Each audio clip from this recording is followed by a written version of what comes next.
What's up, Shredheads? Welcome to another episode of Pokemon Card Classic, hosted by the jacked, the stacked, serial thriller of Pokemon card collecting, Shreddy. Today we're talking about box breaks and why they are ruining the Pokemon trading card hobby. Are they ruining the hobby? Well, a lot of people on Instagram seem to think so. A lot of people seem to be unhappy with bigger YouTubers. So today we're going to have a little look at if box breaks are ruining the Pokemon hobby and what impact these box breaks are having on the hobby, on the community, and what it means short term and long term. Are you ready for Shreddy? So I don't want this video to turn into a rant or a hate video, because in general I try and keep these videos fairly positive, and over on Instagram I try and maintain some level of positivity. None of this fake BS positivity, none of this super happy, genuine kind of realistic positivity, just because in general being positive makes me feel happier, and if I'm putting out content, hopefully it makes you guys happier watching, whether you get information from these videos, whether you're getting entertainment from these videos. And overall, being positive tends to make us happier in general, because realistically, who wants to be miserable? Hi.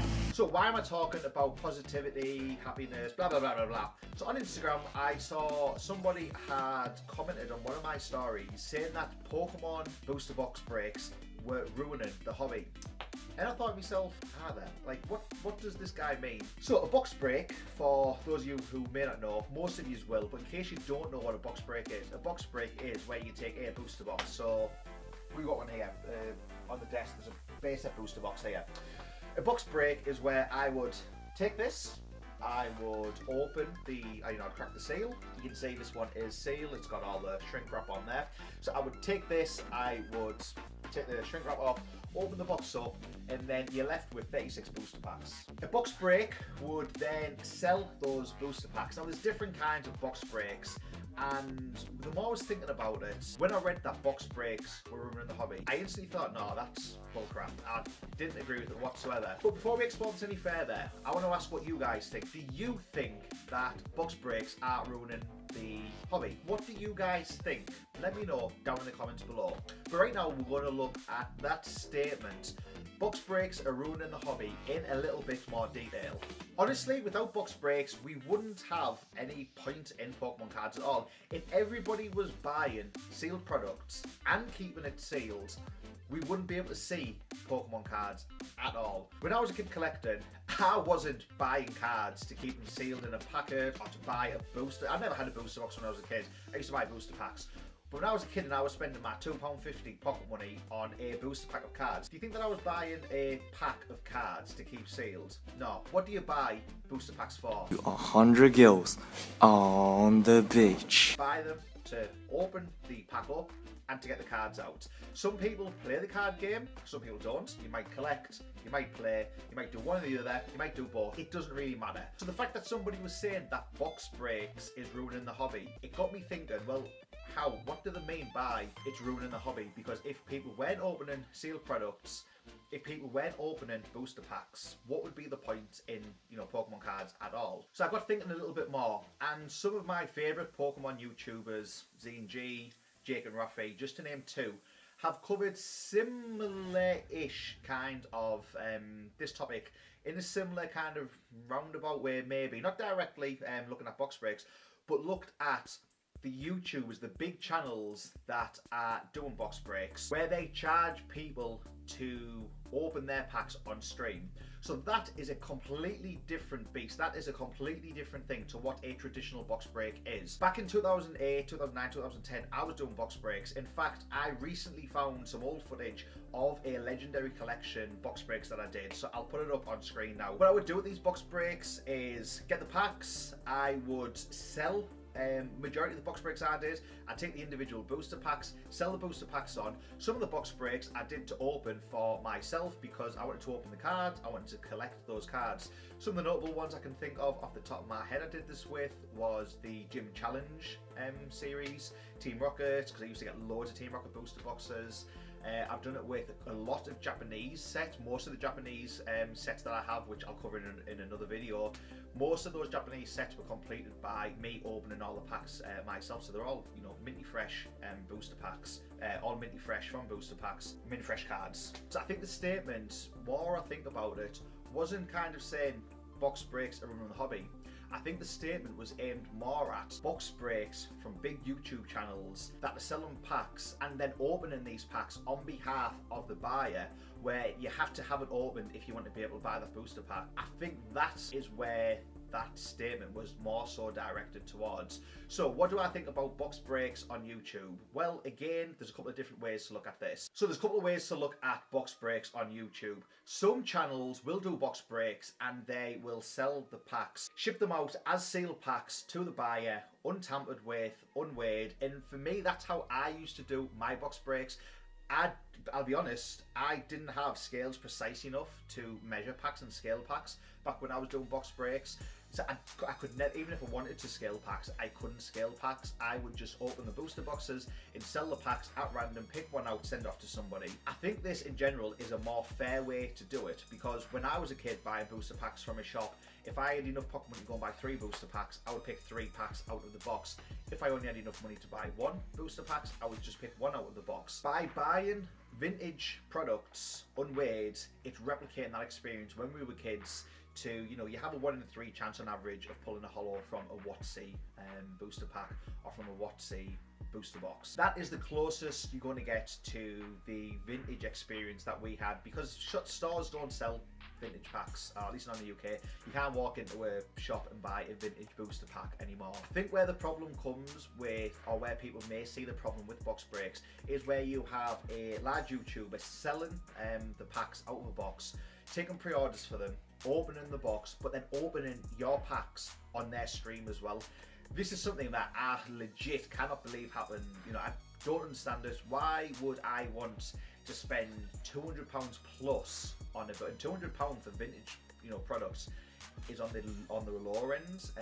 Imagine if you were buying a base set, first edition booster pack, or a first edition Neo Genesis pack, or a Legendary Collection booster pack, pretty much first edition from any of the Neo sets. Imagine, and the E-Series is even more, imagine spending £200 plus on a booster pack to not have the opportunity, not have the experience to open it yourself. Now, I understand some people, for whatever reason, like to do that and they enjoy doing that, but I just cannot, it baffles my brain goes into overdrive thinking that somebody would pay to allow somebody else to open that product, because that's taken that experience away. It's just mental. It is absolutely crazy. But if you want to do it, fair play to you. I understand people want that, but it's not for me. It's not something I would ever pay for, but everyone's entitled to do whatever they want with their own money.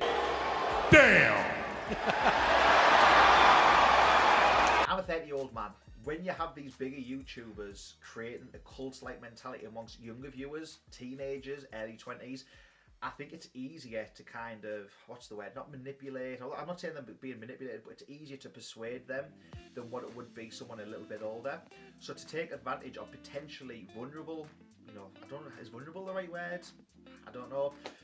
It just seems a bit weird. It seems very, if you look at the cults and how cults build followings and how cults, you know, get followers, it just seems almost like a cult-like mentality where people buying these packs and take part in these YouTube box breaks, it seems like people are almost thankful for the opportunity to take part in that box break. Let me tell you, let Shreddy drop, you know, a knowledge bomb on you right now.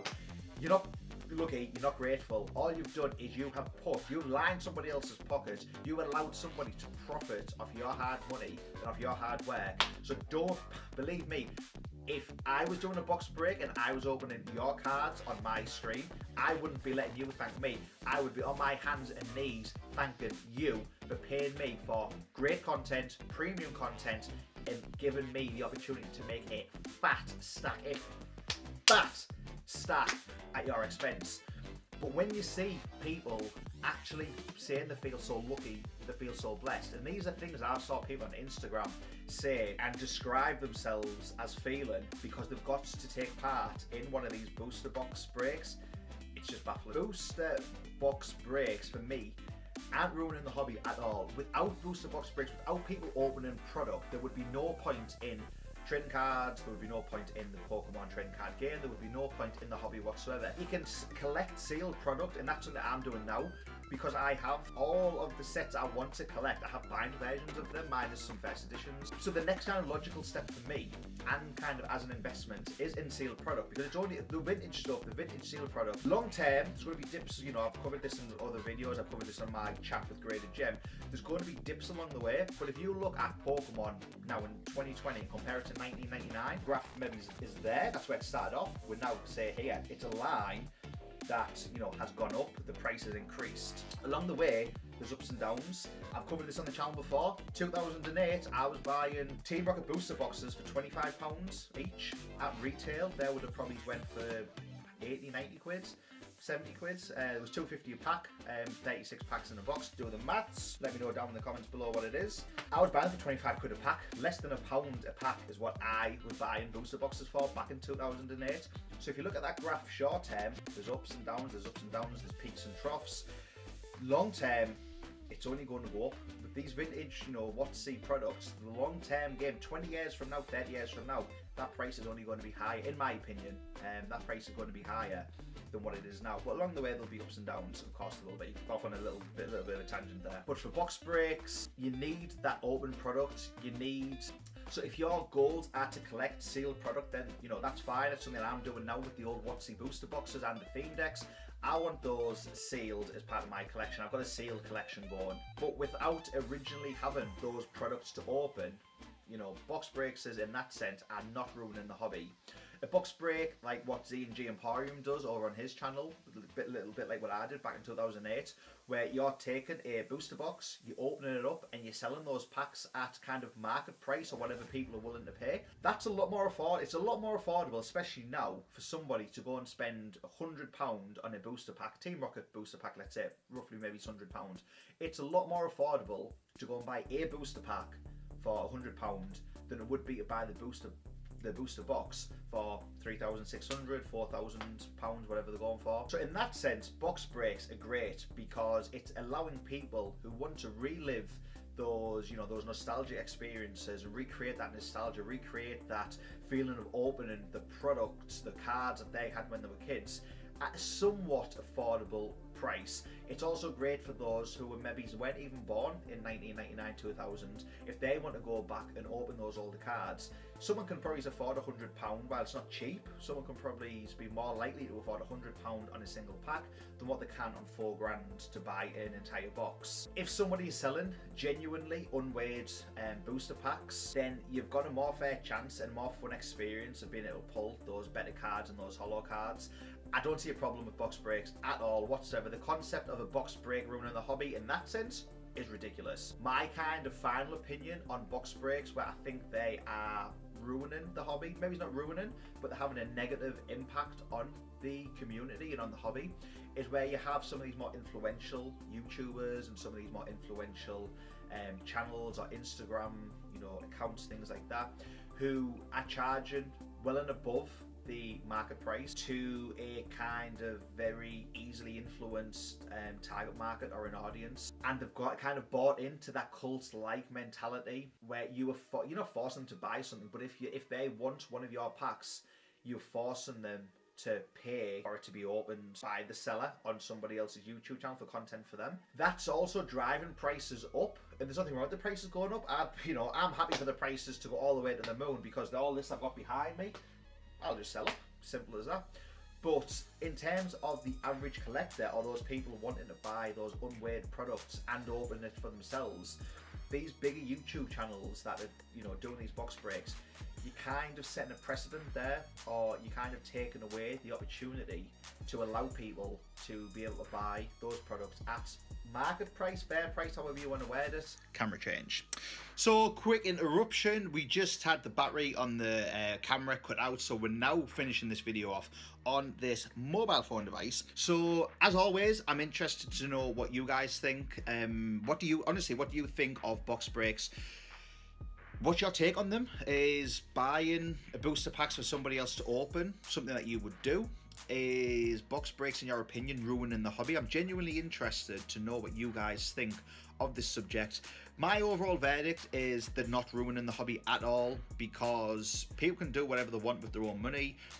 Trading cards are meant to be played in games. Most people collecting Pokemon have probably never played the card game in the way it's intended to be played. They probably just buy and collect the cards to look at as pieces of art, or having a binder, get graded and put on display. But that's what the trading cards were intended to be used for and bought for, to actually play a card game. So box breaks in that sense are not ruining the hobby at all. Even if somebody is doing a box break and opening packs that they're selling on their own channel, I don't think that is ruining the hobby, because again, it goes back to what I've just said. Everyone is entitled to do whatever they want to do with their own money. If you're happy paying for a booster pack for somebody else to open on your behalf, go for it. Like, it doesn't matter. It's your money. You can do whatever you want with it. You've probably had people tell you before, when you're buying Pokemon, I've had it off my parents, I've had it off my friends, I've had it off my, brothers, sisters, things like that. Why are you buying Pokemon cards? Why are you wasting money on Pokemon cards? Well, it's my money and I want to do what I want with it. I personally wouldn't have somebody else open my booster packs, but if somebody wants to spend the money on that, then let them. In my opinion, I don't think it's ruining the hobby. I think it's creating somewhat of a weird community, weird vibe, weird following, where potentially vulnerable people maybe can be exploited. But that's a different video. Jake from Jake and Rafi did a great video on that. I'll actually link it down in the comments below, where he analysed, I think it was Gary V and some of the more influential and the bigger YouTube channels doing this. I'll put a link down to his video below, because he did a really good in-depth video on that. But that's Shreddy's final take on the subject. I hope you've enjoyed this video, guys. A little bit different to the normal ones I've been putting out lately, but if you did enjoy it, as always, hit that thumbs up button. Can't see the bicep today, but the biceps there instead. Hit the thumbs up button, hit the subscribe button to see all of the Pokemon Card Classic videos I'll be uploading on the channel. And go and check the channel out, because I've got a ton of videos up there now about Pokemon. I think there's over 20 videos on there now, showing my collection off, showing some of my recent buys off, some general retrospective and some general tips and advice kind of videos on there as well. So there's plenty there, no matter what your interest is, as long as you're interested in Pokemon and as long as you're a nerd just like Shreddy. But until next time, guys, remember, collecting ain't no gimmick, it's a lifestyle.